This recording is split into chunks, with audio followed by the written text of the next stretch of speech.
Hi, I'm Harries from Bondi Rescue. Well, I'm so excited to show you this cladding that we've put in down the side of the house with Josh and Mitch. I cannot wait. Not just that, but all these products come from Amber Tiles. My name's Mitch. And I'm Josh. We have a landscape design and construction company called Exotic Living. Today we're installing the Amber Veneer Stone cladding along the side entryway. It's a great feature and it'll also tie in with the back garden. Just trying to cut in a nice neat row on the bottom. So to mix the tiling adhesive, just want to look to use the Amber tiling glue. It's like butter this, huh? I reckon this one looks like it could go in that position there quite good. Slowly squeeze the trigger as you move along the grout line. Just get a small tool and you want to lightly push it into the joints.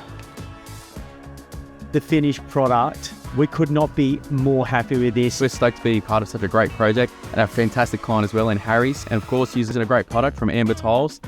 Easy to install for DIYs or professionals.